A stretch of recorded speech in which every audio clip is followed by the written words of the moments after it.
Man, Fnaf is such a good game. I love the characters, the gameplay, the atmosphere. I wish it were real. Except this isn't real. This popular hoax image is a Photoshop picture of a pizza parlor called Papa's Pizza Parlor. I know, creative. And despite the unfortunate controversy of being associated with Fazbear Entertainment, their establishment is up and well. But there was one person who still yearned for Fnaf to be real. So he took it into his own hands and built an entire animatronic. With an S, plural, Dr. Creepypasta. He's really talked about when it comes to old school Fnaf fandom content, and I think that is going to change because MR Springs posted a work in progress thumbnail with his stuff in it. What? But when I asked you guys to give me suggestions for what to talk about, no one mentioned it. Dr. Creepypasta built his own animatronics, Freddy, Bonnie, Chica, Foxy, and Springtrap to be exact. He's not winning any rewards for adaptation, but honestly the way they look in his designs are more off-putting than the ones in the actual game. Dr. Creepypasta made a series of videos documenting his animatronics, doing Q&As, and just showing off the work he put into making them. Unfortunately, this tale doesn't have a happy end. Dr. Creepypasta quit uploading, and according to the comments, he sold the animatronics on Craigslist and put his channel behind him, disappearing off the internet.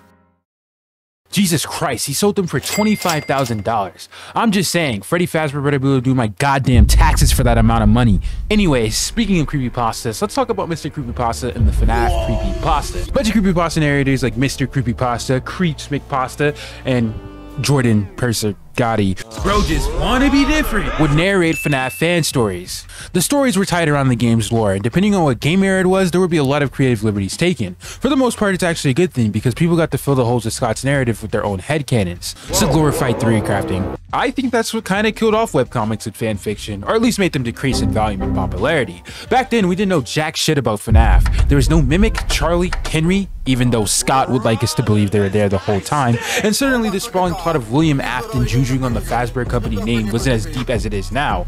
That meant people could go wild with their interpretations of the Fnaf lore and create just about anything. But now people are so protective over the Fnaf timeline and what little you could praise about the sanctity of its story, it's hard to create anything like creepypastas or webcomics without someone bitching about it. I mean, look at the official side stories of the franchise. They go in wild directions, and despite pretty much just being an asser away from being canon to the game, despite Scott and his team saying multiple times they were their own thing, a part of this fandom does not claim any of the tomfoolery that goes down in these books, and for good reason.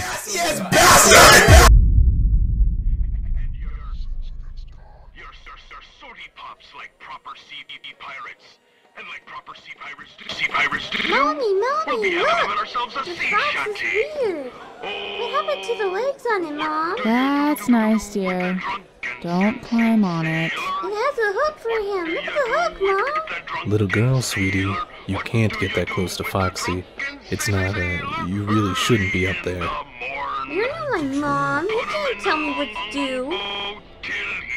Ma'am, please ask your daughter to get off the stage. She's not hurting anyone. Let her play with the fox if she wants to play with the fox. Mom, look at his funny mouth. He's so stupid looking. Yeah, I thought that'd come out way cooler, but I don't know, man. Mr. Creepypastas were the only one I listened to back in the day, so my personal unbiased opinion is the GOAT! The GOAT! The lore is inaccurate as hell, and as the games went on, it got more inaccurate with each entry. Mr. Creepypasta and his team found themselves in a position where they had modeled a story around a lore that was constantly changing. It was really hard to adapt to what was canon because the canon would change significantly with each game that came out. And honestly, despite the shortcomings of that, the Hidden Lore series still managed to tell a story that encapsulated everything that made the Fnaf lore so great in the first place. That can't be said for a lot of projects. Inaccuracies are a thing that plague a lot of Fnaf fan content, down from webcomics to fanfiction to even songs. For example, I was watching Springtrap and Deliah for this video, and I just can't watch it with a clear mind because of all the stuff we know about Afton. Wait, what? Well, you see, when I was human, I always wanted children. Everyone only saw me as this creepy, gross man. Like my brother in Christ, you have 3 children. William Afton canonically fucks. I thought I could be a really great father. I really loved kids, you know? I love kids, Charlie! I love kids! It's even funnier in the Hidden Lore series, because who's William and Henry? How about Peter and Fred? It also introduced some solid ideas by building off of existing ideas, and it was the first to do the whole animatronic voice boxes glitching thing. Is everybody having a good time? Because I sure know that I am. I could use some more, help me, more pizza. There's plenty of delicious people, delicious pizza when you're at Freddy's Pizza, Chica. Also, why did I comment on this? It's like only one word and I couldn't even spell it right. Like, what is Blood waffling about? Fnaf ships. I know, that probably took you back decades somehow, but I assure you, you heard me correctly. Fandoms are no stranger to ships. Step back, I think I'm gonna vomit! So, you know, slapping two characters together and making headcanons of them kissing and making out. Most of the time, ships don't make sense. I beg your pardon? That's the case for literally every ship in FNAF. We tend to forget that these are dead children inside the suits, or at the very least robots under some sort of malfunction and capable of showing complex emotions before security breach. Look, I don't want to be the fun police, but no, Tony Crynight, I don't think Foxy and Mangle were making out in FNAF 2. And the same goes for you, Quiet Tomato. Springtrap and Mangle were not busting it down sexual style. Hey yo, what the fuck? There are entire plots and storylines that rival Twilight, full with emotionally charged lore between shipping FNAF characters. Tony Crynight turned an entire FNAF fanfiction into a short film, and damn, it actually wasn't half bad. Something that started as obviously just some throwaway sketch idea became a full-length short film with voice acting, fight scenes, and anime sequences. Oh my god! Oh my god! Dude! On the opposite side of the coin, you had Quiet Tomato making Sam, not an abbreviation for surface-to-air missile, but an abbreviation for Springtrap and Mangle. And compared to Tony Crynight, there's a noticeable dip in quality, but hey, it's a part of the charm. Let's analyze the scene together, shall we? Where the hell is my bow tie? Mangle, your butt is creeping me out. If it's creeping you out, then why are you looking at it? Heh. You like it, don't you? What the F me? I don't like anything from you. And Mangle. Ha. Don't lie. I just saw you blushed. Brilliant. I don't know what was the obsession with shipping Springtrap and Mangle, nor the obsession with painting Springtrap in a positive light. I get it, Springtrap is top 5 indie horror designs, but let's not forget that this man is an Avengers level threat. If William Afton was in the Marvel universe, he could easily be a Spider-Man villain. Builds killer robots, kills children, is British, is immortal except for that one time. Even in death, he's still a menace to society. Killer Croc, Dr. Freeze, nah, they should make William Afton the villain for Batman 2. Where Tony Crynight excelled in thrilling plots, high stakes, and interesting yet admittedly goofy drama, Quiet Tomato excelled in fun. Is that SIDS? That's the whole thing with these fan series. It's the whole Barbenheimer spectrum. One is wacky and goofy, the other, not so much.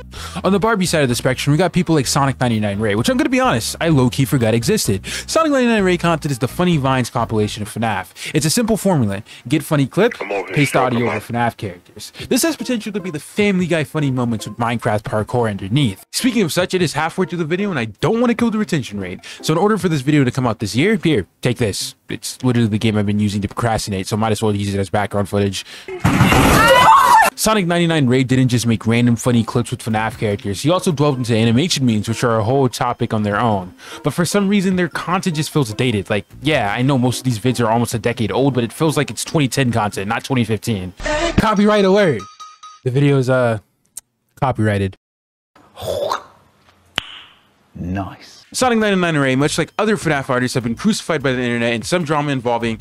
Look, I don't give a flying fuck. If you are genuinely curious about what string of controversy Sonic 99 Ray is apart, I'll link a better video in the description. Go watch that if your toxic rate is watching the downfall of a singular individual. But moving along to the Oppenheimer side of the spectrum, we get to see another animation called Five Nights at Freddy's Halloween. And despite being subscribed to this channel for other things, I've never watched this video till now. But props to Fnaf for being one of the few FNAF animators to not only remain standing, but not delete their original FNAF content. They also post other bangers as well you are legally obligated to check out. Five Nights at Freddy's Halloween is for the most part FNAF gameplay, but from the perspective of stick figure characters, which is on brand for this stuff because they mainly did stick figure animations. They did the exact same concept with Slenderman, which was the one I knew them for. In this animation, we meet stellar characters like Liz and Toma, and let's not forget everyone's favorite characters, Blackwing and Turkmaster. Everyone literally dies besides Toma. Sorry to spoil the 8-year-old animation. What? You're just ruining it. Look at my lips, you're ruining it. Liz somehow dies on night 1, like, honestly, skill issue. The animation is pretty solid, not Tony Crynight level, but when Fnaf can animate stuff like this, and this, It's safe to say that there wasn't an opportunity to pour their animation skills on a FNAF animation. This action of Liz shutting the door had more animation in it than the entirety of Springtrap and Mangle. Man, shut your... Alright, let me quit glazing. Time to talk about another redacted FNAF artist. Yes, dear.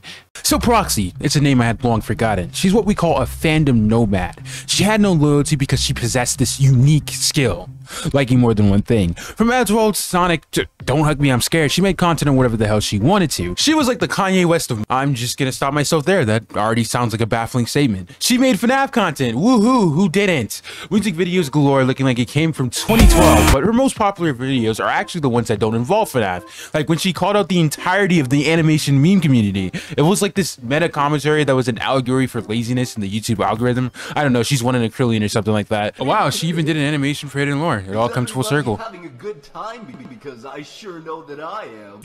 The Soproxi run was something else, man. She was actually gathering a good following, and just one day, she just disappeared. As far as I'm aware, there's no big drama or anything, just gone. Like me after I post a video. Maybe she just left before she could get canceled. But an artist that is still around? Shigur. Because we were getting kind of worried. It's been years since the last upload. The Shigur stocks were at an all-time low. I didn't realize she made a bag off her animations. Her original run was unmatched. She was collecting viewer milestones like the Infinity Gauntlet, mostly animating music videos for existing FNAF songs, that being her most popular content. She did a couple memes as well that were similar to the same idea as Sonic 99 Ray. Oh my god, she made Boom Times 4. That's actually a throwback. Like stated, she was suffering from success. It seemed like every avenue she took her animation skills to, she was getting 1 million views at least. She even got the Odd One Out feature. That's like getting a Kanye feature for animators. I don't know why I keep bringing up Kanye. I think it's just funny. But one day, Shannon decided she wanted to break a record. Corey Kenshin's hiatus record. No uploads for a year. It's safe to say she broke that world record and got that certificate in the mail. Yes! Yes! Yes! Then just about 2 weeks ago, she came back for the bag, making a sponsored Genshin Impact video. Brilliant. Okay, let's take a breather here. I know it's pretty late in the video, but if you've been enjoying your time, you know, just hit a couple buttons down there. I'm trying to make this whole YouTube thing work. I've kind of been in my Mojang developer era. The idea of a hard day of work scares me, but there's no bigger motivator than seeing those numbers go up or an empty bank account. And even if you don't want to, just commenting something like, "This is great, keep it up, dude," is appreciated. But without further ado, lightning round!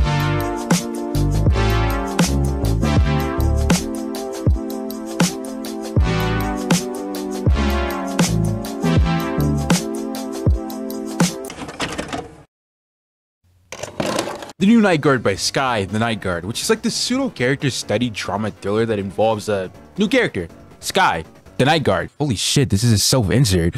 It's like Springtrap and Mangle, albeit a more serious approach, and that's giving it a lot of credit, more credit than it deserves. But this one doesn't have Sans in it, so I put it on the board for Springtrap and Mangle.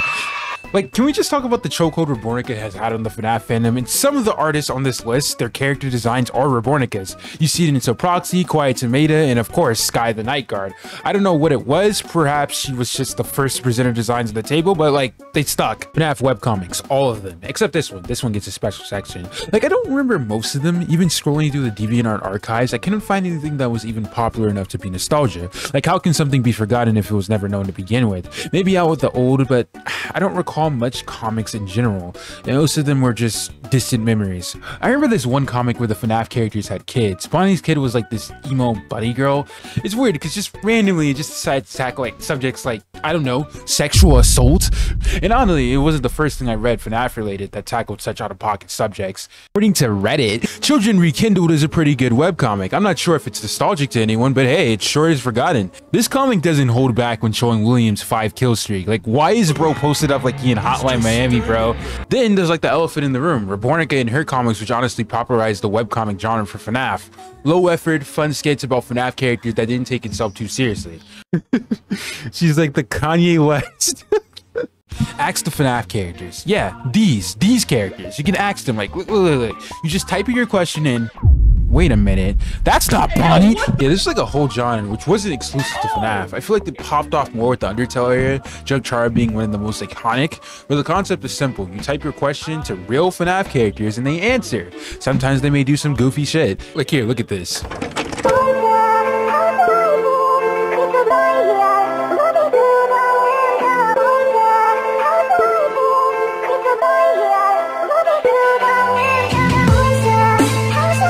This video came out in 2019, by the way. And yeah, this still exists. It's followed its way to the main games. out of the entire Glam Fam, who would you say is the most sus? Well, I would have said Monty, but I heard Roxy has an OnlyFans now. So, Roxy, what do you say? I beg your pardon? What also exists is the Fnaf human trend. This trend happened a lot with Jinkas, which is the trend as old as time, translating anything into a human. It's popularly associated with Pokemon, so much so if you look at the turnip by itself, the top result would be Pokemon. Some people do Jinkas to translate a character design into a human figure, or do it because they're horny.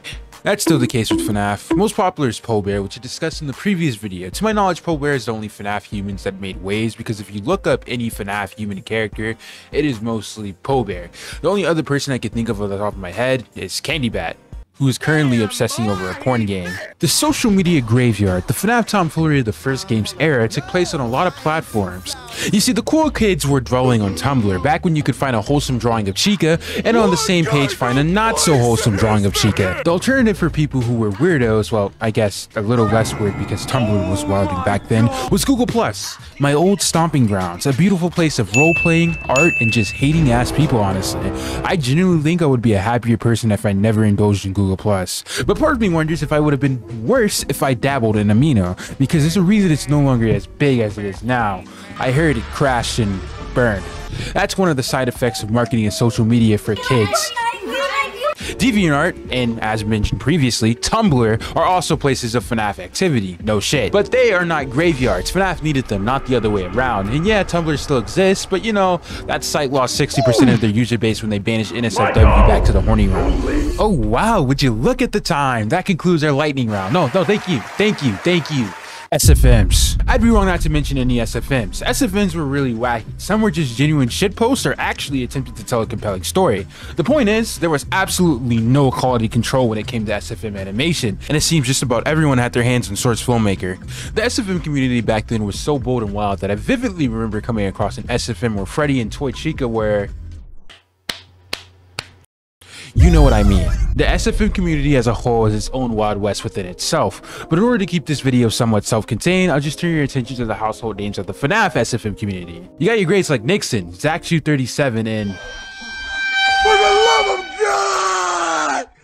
Please! To say Fnaf SFMs were a hit would be a massive understatement. The numbers reached during the original run of the SFM era is still unmatched to this day. Like, this type of random brain rot humor predates the likes of Skibbity Toilet. It has far more views than it deserves. Like, just upon doing some research, this 8-year-old video still gets comments hourly. But this video is called The Forgotten Corners of the Fnaf fandom. I'm pretty sure a lot of you still wake up in a cold sweat with memories of 5 funky nights at Freddy's, wishing it was all just some fever dream. But no, 2 series in particular are the ones I want to talk about for this section. One that literally doesn't exist anymore, and one that just went under the radar. Nixon. He's known for many things. His work on the now defunct 5 Nights at Rachel's, the Watergate Conspiracy, and creating the most terrifying Fnaf fan game in my opinion, Joy of Creation. But there's one piece of work that he's tried to sweep under the rug that is burned into the psyche of many kids with unrestricted internet access. Bonzi Bonnie. Look, on paper, it's actually nothing too special. Some random ass autistic humor that could be found in every SFM shitpost of the past decade.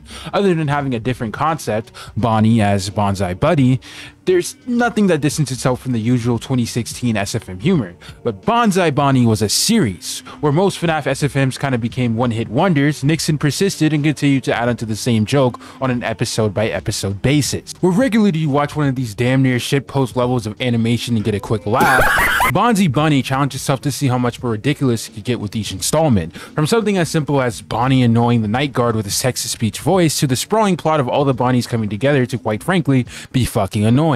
Look, Nixon has created better content over his career. Bonzi Bunny is virtually not one of them. You can see how much he despises his own creation in the episodes themselves. Yes, you heard me, bitch. Come at me.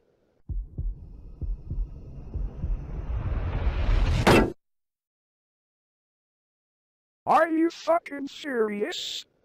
I expected this to be an epic fight. But you fucking had to ruin this, you piece of shit. And you, yes, you Nixon, why don't you animate something better than this piece of shit? I'm fucking done. So yeah, Bonzi Bunny didn't allow him to push himself as a creator, or simply make good content. But The common curse of YouTube is that the content people want to see is a bigger priority than what you want to make. The audience of kids with unsupervised internet access would like to watch their skibbity toilet over any piece of content that's deeper than the comedic equivalent of a fart joke. His disdain for Bonsai Bunny became apparent. The last episode of the series was him himself taking out all the Bonsai Bunnies, ending the short series once and for all. Oh, pizza. Are you mixed? Right. So what happened to Bonsai Bunny and why can't you watch it from the original source? Well, I can only assume he axed the series because it wasn't his proudest work, and some of the stuff they say in the series could get him cancelled today. But now, let's turn to Zajcu37. Is the J silent? Now we turn to Zajcu37, a pioneer of the Fnaf series. No, seriously, he has 3 seasons of Fnaf content, and it's still ongoing. He's in deep. His most popular video is the new Night Guard. Wait a second. But like stated, it's a small piece of a greater puzzle. The Zajcu cinematic universe is expansive, and aside from, you know, just a couple of viral videos, his later content is widely forgotten, which is a shame because that's when he started going in. So let's go through each of these seasons, doing a little highlight reel of Fnaf the story's best moments. Any other self-respecting series would start with something interesting for the viewer to sink their teeth in. But oh, the first 2 episodes of the series are filler, where normal stories would start with some crazy hooks to get us invested in the show and the characters that revolve around the story, or humble beginnings start with an instant dilemma: Bonnie's birthday. And much like anyone jumping into a show with no attachment to the characters, no one cares. It's sad, honestly. He even tries to be an attention whore and get the validation of the 2 baddest chicks at the function. They literally tell him to fuck off. It's crazy because how are you gonna do that to Bonnie? He's literally a day 1. Like, Bonnie just stay catching L's for some reason. Oh, never mind, they were trolling. The next filler we're acquainted with is Chica's fat ass trying to eat a whole pizza by herself. Look, she's rubbing her hands together and everything. I know it's not that good, but you can't eat without the bev, so when she leaves to go get the bev, she returns to an empty pizza box. You know Chica don't play about her food. She immediately starts looking around and turns someone into a chalk outline. Look at the way she's staring at Toy Bonnie. She was like a second away from swinging on him. But you'll never guess who actually took it. The other resident fat ass. NF number 8 is that Toy Freddy, well, you know, he's kinda, fat. Toy Freddy took her whole pizza. Like, this is foul. Like, how are you gonna take the whole box when her back is turned? That is crazy. But that karma catches up, and Chica literally has Toy Freddy on his back begging for mercy. Fortunately for the 3 Toy Freddy fans in the chat, our boy doesn't get prematurely removed from Ultimate Custom Night. He becomes a personal DoorDash deliverer instead. These 2 episodes set up the tone for the first season, as well as the quality. It's literally an episodic slice of life, but Fnaf. Our first 2-parter is Toy Chica losing her cupcake and being sad about it. We establish some lore. Bonnie likes Toy Chica. We also learned that Foxy likes Mangle, or Toy Foxy to be specific, as well as the reassurance that every fictional universe where Fnaf is involved, Balloon Boy is absolutely annoying. Shut your Then we get the episode where it all changes, the new Night Guard. As we expect from the title, we get a new Night Guard. This ain't Mike, this ain't Jeremy, this is the soldier from TF2. So you got the 2 lovebirds right here making out. Like, just imagine during operating times, you're sitting down to Freddy's having a meal and the robots just start making out. Like, can I join? What? So Mangle, well, she doesn't have that title just yet, decides she wants to greet the Night Guard with a warm welcome. She quite literally tells Foxy it's time to lock in and I'll be right back. Look at Foxy, she got him kicking his legs and everything. But she soon realizes that pulling up on a man called the Soldier is a bad idea.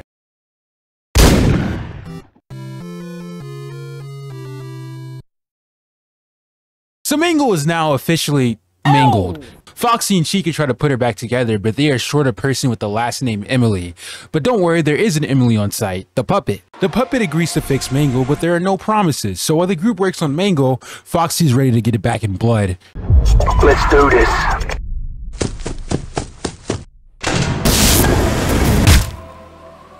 That don't work. There's no way out of this one.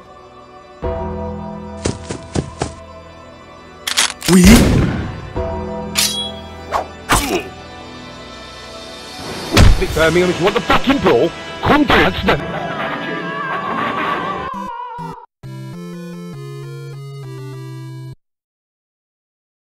They fix Mangle, but unfortunately, Zajcu hits us with the most overused trope in fiction, the amnesia plots. Mangle doesn't remember busting it down sexual style with Foxy, let alone her day ones. So in order to fix this, Foxy takes the leap and decides to just kiss her.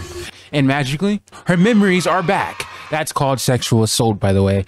On the finale of Season 1, we are finally introduced to the main villain, the professional hater himself, Springtrap. In a thrilling character introduction, he is shown putting the hands on Mr. Fazbear himself, and with such a cool introduction, the stakes set, how does Season 2 carry on the plot? A flashback arc. Look, I'm not gonna lie to you, I am not watching all of the seasons. Season 4 has 155 episodes by itself. This is a full-length film. But from what I did watch from Season 2, aka all of it, they were throwing fucking hands. I've got one arm left, but that's all I need. Bro, please, bro. Don't work. There's no way out of this one. Finish him. Help! Help me! Help! Yeah, that's crazy, isn't it? Let's see what the comments have to say about it. Chicago did a wall jump, then a flip. What a freaking legend. I didn't know a city could wall jump. Alex, her name is Toy Chica. Shut up. I gotta give credit where credit is due. I don't know how we ended up with this or this, but I gotta say the animation has improved. Like, I'll see the shoes, I'll see the money, like same thing with Quiet Tomato. The improvement is insane. But taking a little sidetrack, I'd like to just touch on the ship Foxy x Mangle. It's so common in so much fan content that it's damn near canon to fanon. Fan plus canon. You know, Tony Crynight is definitely the most popular with the sentiment of Mangle and Foxy being true lovers, but this series did sprout others that carried the same ideas. There's so much content about Foxy x Mangle that there's an 117 video playlist full of content from several creators that adored the idea of these two foxes getting foxy, and that's just this one. There's another with 189. I think I can safely say it's probably the most popular FNAF ship. So there's no wonder it was quite the inspiration for a few SFM series. The most popular of which is Sunstriker's Foxy Family, a wholesome slice of life with Foxy's family life with Mangle. They have children, yet don't think about it too hard. It has voice acting, serviceable animation, and for what it is, good writing. You can honestly take the framework of this story and develop it into an actual kids show. But what sucks is that even with all that effort that went into this, the most popular Foxy x Mangle related content that isn't Tony Crynight or Faded by William Rabbit Official is a slideshow of stolen various images of Foxy x Mangle with replays slapped on top of it. This beats Foxy Family by 3 million views. Oh, what? It's been 3 months. I gotta wrap it up? Okay, I'll tell them. Look, this video is already long enough, and if I write any more to the script, my poor work ethic won't allow this video to come out this year. So instead of just brushing all the other forgotten FNAF things underneath the rug, I'll do a rapid fire honorable mention section so you can do a quick point at your screen and say, "Yay, I know that one." Okay, so here we go. The real lightning round. Keep a dog lover, you know, the don't go in there, you'll become one. Yeah, that one. FNAF theme songs, it's pretty self-explanatory, giving theme songs to FNAF characters. Okay, so YouTubers, Smike, Pretty Grumpy Bear, Venturian Tail, FNAF, fake FNAF animatronics, Sparky the Dog, Purple Guy, Markiplier, and finally, Foxy x Mangle movie. But now, it's time to go into the final section of the video, the one you've been waiting for. After this sponsorship, Horny Gel. This section is brought to you by all the FNAF Coomers. For this section, I could focus on a plethora of people: Twisted Grim, Unnecessary Fan Smut, Zonk Punch, but for this brief section, I'd like to focus on Bunny. This hornball is popular for his Jump Love series, where he used these animatronic models, and instead of the animatronics jump scaring you, they'd kiss you. This was good enough content for 63 million views. That just shows you how easy it was to farm engagement back then. Like, where's my 63 million views? Alright, back to the video. Springtrap and Deliah. I touched on it previously, but I think this little webcomic needs its own section, especially since I'm the only guy that can cover it. Springtrap and Deliah is possibly the greatest FNAF webcomic to ever do it. I don't mean that because it was this narrative masterpiece. It didn't have the Martin Scorsese stamp of approval. I mean the fact that it exists. Okay, hear me out. Because during the time of its publication, and by extension the dub series it was popularized by, it should not have won. This series came out during the Undertale era, and if any FNAF veteran is watching, you know the Undertale era was FNAF's flop era. Lots of people jumped the Scott Cawthon ship to go to the Toby Fox ship. Undertale completely eclipsed FNAF's popularity, and to add insult to injury, Bendy happened next and did the same. It's Springtrap and Deliah was the shining beacon through all of that. Maybe it was because the dub came from an Undertale channel, so it was gathering views from another fandom, but these numbers are nothing to scoff at. During this time, long gone were the days of putting a bunch of stolen images together and profiting. It was so easy, I did it. Springtrap and Deliah decided to make a wholesome slice of life with the most unwholesome character. It's crazy how a horror franchise can be the inspiration for so many wholesome fan series that completely ignore the roots of the content they're made from, but I digress. It's the webcomic about an orphan girl. I mean, might as well be, because her dad is so absent she might as well be fatherless. She's living with her wonderful roommate, Springtrap. Like, in retrospect, it could have been anyone else. Like, I think Foxy would have been kind of chill, but Mangle in the story is a Foxy x Mangle all over again. You know, just not the child murderer whose kill streak could get him an attack helicopter on Black Ops 1. But despite the obvious red flag in the story's premise, it's still a very cute and charming story. The main focus is the strong connection Springtrap has with Deliah, seeing her as a daughter. Alongside trying his hardest to be the perfect best friend to Deliah, he is plagued by his past, you know, the child killing. But was this comic any good? I highly doubt that. Well, none of the stuff I covered in this video is any good in retrospect, but Springtrap and Deliah does hold up just a little bit. Like stated previously, a lot of the lore inaccuracies hold back a majority of fan content from 8 years ago. During the time of its publication, William Afton was still named Purple Guy, or Vincent, if you so please. So none of the complicated and convoluted lore on his character was available at the time. If you can push past the fact that William does indeed have a daughter and his obsession over Deliah is a bit weird, if Baby is still roaming around, you'd have to tackle the logical standpoint. Like, William is a child murderer, and he'll do it again in a heartbeat. And the fact Deliah's dad just allows him to be with his daughter is quite ridiculous. I mean, I'll give credit where credit is due. He does not like Springtrap around his daughter one bit, but at every opportunity he has to oppose this murderer that's been living under his roof rent-free, he gets a little broed and hit with the wife's boyfriend treatment. And what's crazy about that, the wife doesn't exist. Don't get me wrong, they do attempt to tackle that subject. Springtrap is not a good person by any means, but the way it's handled narratively isn't the best. It's this tedious loop of people calling out Springtrap having an existential crisis about Deliah finding out its true self, then they go back to normal. Why am I unironically critiquing this? I literally just reviewed the goofiest SFM series known to man. Springtrap and Deliah is still good. It's wholesome, it's fun, and even after you finish it, it has an Axe to Character series to add on to it.